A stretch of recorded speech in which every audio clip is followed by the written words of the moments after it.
শরীফ ওসমান বিন হাদির হত্যাকাণ্ডের যে মামলাটা সেটা আমরা সর্বোচ্চ গুরুত্ব দিয়ে তদন্ত করছি এবং তদন্তের আমরা একটা মোটামুটি পর্যায়ে চলে এসেছি। আপনি যে ভিডিওর কথা বলেছেন সেটাও আমাদের নজরে এসেছে। আমরা সব দিক মাথায় রেখে এই তদন্তের যে বিষয়গুলো সেগুলো ধরে আগাচ্ছি। জি, আমি ফয়সাল করিম মাসুদ। বিগত 12 ডিসেম্বর ওসমান হাদির নামে যে ব্যক্তির হত্যা মামলা আসামি আমাকে করা হয়েছে, আসলে আমি এই মামলার সাথে এই ওসমান হাদির যে হত্যা, এই হত্যার সাথে আমি কোনোভাবে প্রত্যক্ষ বা পরোক্ষভাবে জড়িত না। এবার দুবাইতেই গ্রেফতার হতে যাচ্ছে উসমান হাদির খুনি শুটার ফয়সাল। আসসালামু আলাইকুম আরহামাতুল্লাহি অবারাকাতু। সম্মানিত দর্শক, ভিডিওটা যে যেখান থেকে প্লে করেছেন তাদেরকে অসংখ্য অসংখ্য ধন্যবাদ। সম্মানিত দর্শক, প্রথমে আপনাদের মাঝে অল্প একটু ভিডিও দেখিয়েছি, সম্পূর্ণ ভিডিওটা আমি আপনাদের মাঝে তুলে ধরার চেষ্টা করব। সম্মানিত দর্শক, শুটার ফয়সাল দুবাই থেকে বেশ দু একটা লাইভে তিনি যে কথাগুলা বলেছে, নিজেকে নির্দোষ দাবি করছে এবং তিনি তার পরিবারের উপর নাকি টর্চার করা হচ্ছে, এসবটাই তিনি লাইভে বললেন। প্রিয় দর্শক, এই শুটার ফয়সাল কেন বারবার নিজেকে নির্দোষ দাবি করতেছে? তিনি একটি লাইভ করেছে, সেই লাইভে আরো কিছু কথা বলেছে, সেই কথাগুলা আমি আপনাদেরকে শোনাবো এবং শুটার ফয়সাল কি দুবাইতে গ্রেফতার হবে কিনা আমি আপনাদেরকে আরেকটা ভিডিও দেখাচ্ছি।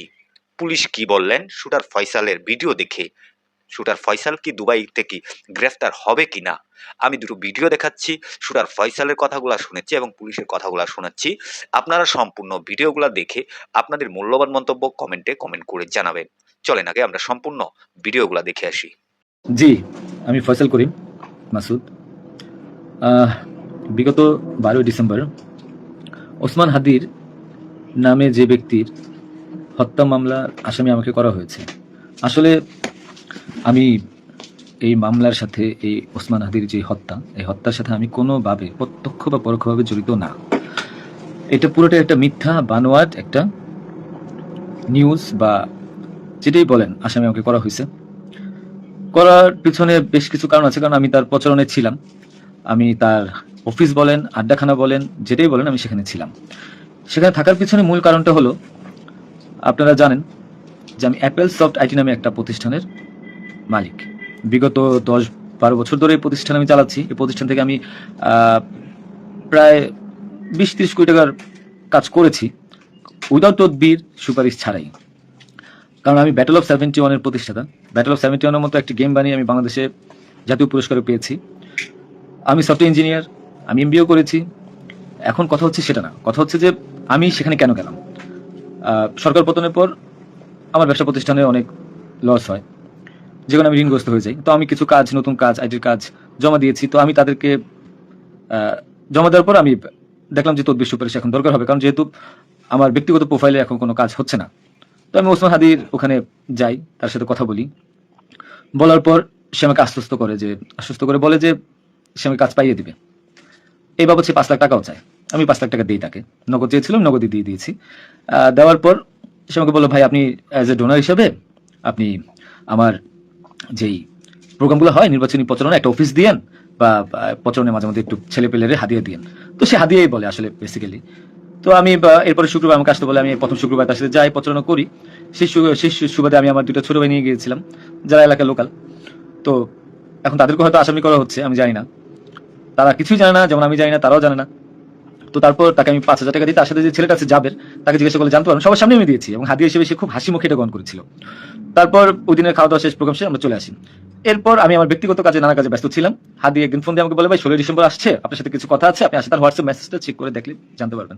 আমি কিন্তু তার নেক্সট শুক্রবার দিন, মানে আমি বৃহস্পতিবার দিন আমি কিন্তু যাইনি।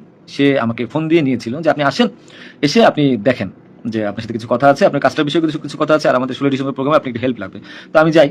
সাথে আমার বেসিক্যালি আমি বাইক চালাতে পারি না, সেজন্য আমার যে বাইক, সেই বাইকের একজন চালক ছিল, আমার খুব ক্লোজ ছোট ভাই, আমার খুব স্নেহের, আলমগীর, এবং তাকে নিয়ে যাই সাথে করে।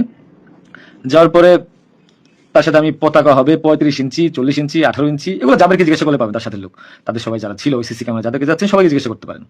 এবং তাকে 250 গেঞ্জি বানিয়ে দিতে হবে, এই জন্য কত টাকা লাগবে ডিটেল। এবং ঘটনার দিন আমাকে সে রিকোয়েস্ট করে, আজকে যারা যে আপনারা দেখছেন হাজার হাজার লোক, শত শত লোক, হাদির তো এত লোক ছিল না, কারণ সে আমাকে নিজেই রিকোয়েস্ট করেছিল যে ভাইয়া আপনি আমাকে 5-10টা পোলাপাইন দিয়েন আর 16 ডিসেম্বরে 50টা ছেলে পেলে দিয়েন যেন আমার পতাকাটা ধরতে পারে, আমি প্রোগ্রামটা সাকসেস করে দিতে পারে। তো দেখেন, তো ওই জায়গায় আমি তাকে আশ্বস্ত করি, ঠিক আছে আমি চেষ্টা করবো। তো পরের দিন আমি যাই, পরের দিন আর মাঝখানে একটা কথা বলি। আমার এর পরের দিনই দুবাই যাওয়ার কথা ছিল, যেহেতু আমার দুবাইয়ের মাল্টিপল গোল্ডেন ভিসা আছে। আমি এর আগেও দুবাই গিয়েছিলাম, তো আমার একটা কাজে দুবাইয়ের কিছু প্রোডাক্ট কেনার কথা ছিল, তো আমার টিকিটটা আমি ওই দিন ক্যান্সেল করাই, যেহেতু সে রিকোয়েস্ট করেছে পিছায় দিই। তো সেই বাবদে যেহেতু 10টা বাজে প্রোগ্রাম, তো আমি ভোরবেলায় বের হই। আলমগীর আমার বাসায় ছিল, আর আমার ওয়াইফ বাচ্চা যেহেতু নরসিংদীতে থাকে, 5 আগস্টের পর তারা ওখানে সেটেল করে দিয়েছিলাম। তো থাকার পর সুবাদে আমি আমার বোনের বাসায় উঠেছিলাম। আমি কিন্তু অন্য কোথাও যাইনি, আমার বোনের বাসায় উঠেছিলাম ওই দিন রাতে।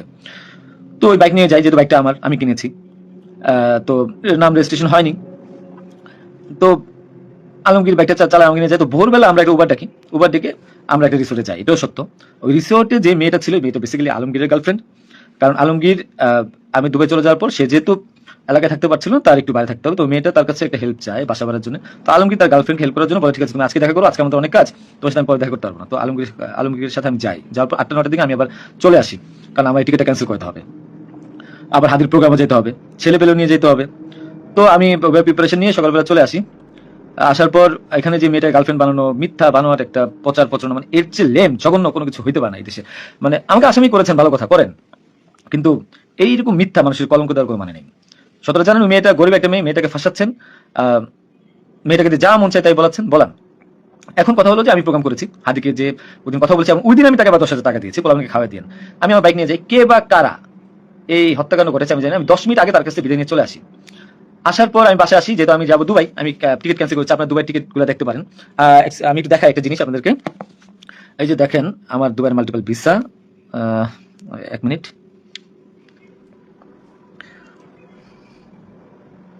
এই যে দেখেন আমার দুবাইয়ের মাল্টিপল ভিসা। হ্যাঁ, ওকে। আমি এখান থেকে ক্যামেরা যেহেতু দেখা যায় না, আমি এখান থেকে দেখাই। এই যে দুবাইয়ের মাল্টিপল ভিসা আমার স্পষ্ট আছে, দেখেন, ঠিক আছে দেখেন। আরো ভালোভাবে যদি দেখাইতে চাই তাহলে দেখতে পারবেন কিনা আমি জানি না, একটু ভালোভাবে দেখেন। যাই হোক, এটা আমার দুবাইয়ের ভিসা। তো এরপর আমি এই যে আমার দুবাইয়ের ভিসা, আমার ওই দিন টিকিট ক্যান্সেল করি, এবং আমি যাবো আমার কাছে বিদায় নিই। বৈশাখ আমার ভাগিনা একটা আছে 5 বছর বয়স, সে আমার মোবাইলটা ফেলে দেয়। মোবাইলটা ফেলে দেওয়ার কারণে যেটা হয়েছে যে আমার এই মোবাইলটা নেওয়ার জন্য আমার দুই ভাগিনা খুব দৌড়ঝাঁপ করে মোবাইলটা নিয়ে আসে। আমার কাছে ব্যাগ ছিল, এখন ব্যাগকে অস্ত্রের ব্যাগ বানিয়ে দিচ্ছে, কিছু করার নেই আমার, যা বলবে তাই সত্য। আর আমার বাইকের নাম্বার প্লেট চেঞ্জ করে নাম্বার ম্যানহোল থেকে উদ্ধার করা, আমার বাবা দুইবার ব্রেন স্ট্রোক করছে, তাকে দিয়ে উদ্ধার করানো, এটা কোন নাটক আমি জানি না। তো তারপর এই তো বাইক উদ্ধার দেখলাম, এগুলা দেখলাম, এরপর আমি বিদায় নিয়ে চলে আসি। এবং আশা করি এটা আমরা যে প্রতিশ্রুত যে সময়, সেই সময়ের ভিতরে পুলিশি প্রতিবেদন বিজ্ঞ আদালতে দাখিল করতে সক্ষম হব। একটা বিষয় হলো কি, এখন যে কোনো একটা ভিডিও বার্তায় কি কি বললো সেটা তদন্তে ওভাবে প্রভাবিত হবে না।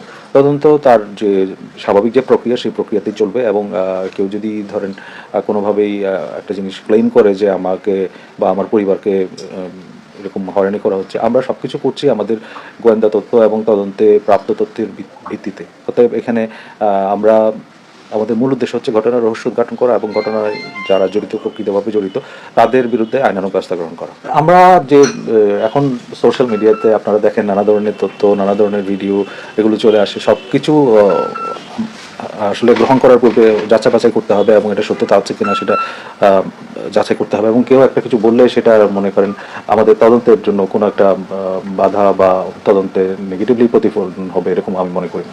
এটা নির্ভর করে অপরাধীর উপরে। আমরা দেখেছি অনেক সময় তো অপরাধীরা তাদের অপরাধ ঘটার পরে তাদের মধ্যে একটা অনুশোচনা, অনুতাপ কাজ করে এবং সেটার ভিত্তিতে তারা বিজ্ঞ আদালতে স্বীকারোক্তিমূলক জবানবন্দি প্রদান করে। এই ক্ষেত্রে এই মামলাতেও কিন্তু আমরা ইতিমধ্যে যাদেরকে গ্রেফতার করেছি তাদের মধ্যে অনেকেই বিজ্ঞ আদালতে 164 ধারায় স্বীকারোক্তিমূলক জবানবন্দি প্রদান করেছে। সম্মানিত দর্শক, এই যে শুটার ফয়সাল যে কথাগুলা বলেছে এবং পুলিশের কথাগুলা শুনেছেন, শুটার ফয়সাল যে নিজেকে নির্দোষ দাবি করতেছে, এখানে আমার একটা প্রশ্ন, সে যদি নিজেকে নির্দোষ দাবি করে তাহলে সে ভারতে কেন পালিয়ে যায়?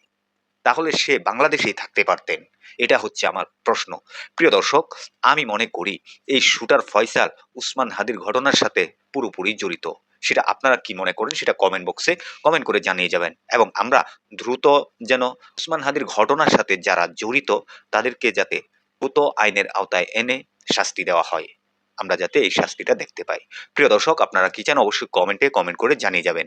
ভিডিওটা সর্বোচ্চ পরিমাণ শেয়ার করে সবাইকে দেখার সুযোগ করে দিবেন। সবাই ভালো থাকবেন, সুস্থ থাকবেন। আসসালামু আলাইকুম।